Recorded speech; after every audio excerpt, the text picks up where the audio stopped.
before you as a representative of the families of the martyrs and the political prisoners, and also as someone who have actually or witnessed or who have suffered from the Iranian regime in person, and also as a human rights advocate. First, as a representative of these families in Iran, we are appalled and we are disgusted by this shameful appointment of the Iranian regime representative as the chairman of the United Nations Human Rights Council for Social Forum, because this is a regime that, regardless of what it has done in the past 44 years inside Iran, in the Middle East, in the region, and throughout the world, today, right now, as we are speaking, we are seeing what the main cause of this bloody war taking place in the Middle East is because of the Iranian regime, and we can see its fingerprint. And also, as the leader of the Iranian resistance, Mr. Masoud Rajavi has said, the head of the snake is in Tehran, and the main cause of this bloody war in Middle East is Khamenei and the IRGC. Also, I must say we are here in Geneva, the city of human rights, and the United Nations always stands for the humanity, the humanitarian values, and for the protection of human rights. But let's be honest, appointing the Iranian regime as the chairman of the Social Forum for the United Nations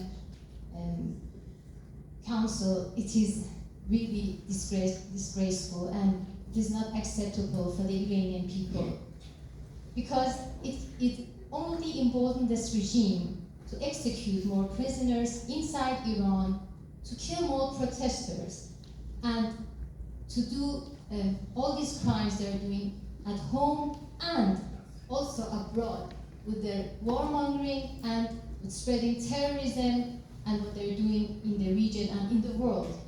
So this actually is not only a dagger to the heart of human rights, but also greatly endanger regional and global peace and security.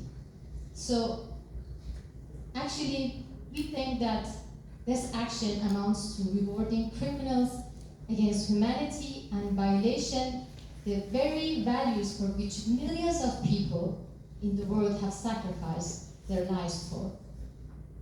My own story, like many other Iranians, is actually just a testimony of the dire consequences of the Iranian regime's action. And my father, a brave soul, who was actually, only because he dared to, this is my father,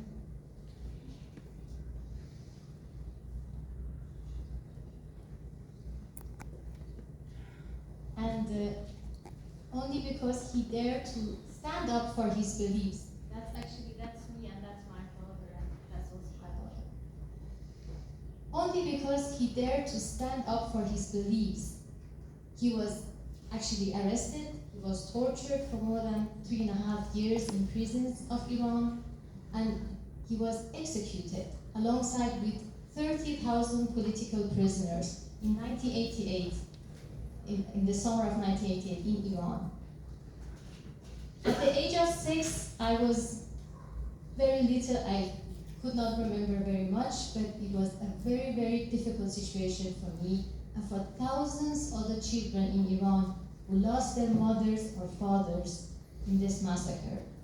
So actually, as a surviving member of a family who has given 7 members for Iran's freedom, I urge the United Nations and member states to stand on the right side of history, to stand with the Iranian people and the Iranian resistance for freedom and democracy.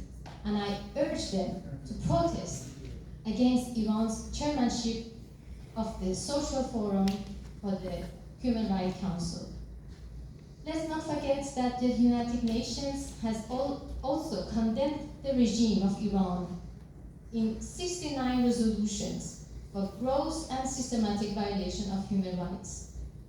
These are not just numbers or statistics. This is the reality, the grave violation of human rights taking place in my homeland. Just for your information, in the first 10 months in 2023, this year, the Iranian regime has executed 600 people. And can you imagine how many families are now under pressure because of that, and they're casting a dark shadow over them, actually. And just during the last year uprising in 2022, 750 teenagers, young Iranians, women, were killed in the daylight by the Iranian regime. And 30,000 of them were arrested and subjected to the most severe torture, and several of them have been executed so far. In the uprising in 2019, 1,500 protesters were also shot dead by this brutal criminal regime. These are not just numbers. These are actually names, dreams, voices, and faces of so many generations actually in Iran who have been killed, executed by this criminal regime.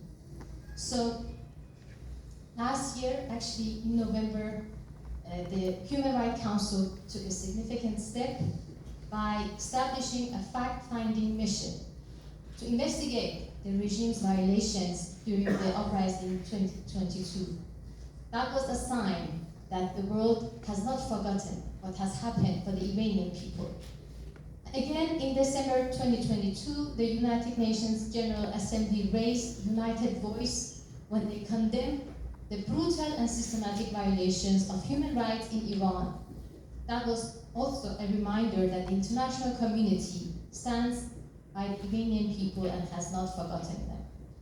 And just this year, in April 2023, the Human Rights Council renewed the mission of the UN Special Rapporteur on Iran and also condemned the human rights abuses, which was very a good step from the side of the Iranian people. So as a survivor who have lost 7 members of my family, I urge the United Nations, I urge the member states, I urge all the human rights bodies and all the nations in the world to stand by the Iranian people, to stand on the right side of the history.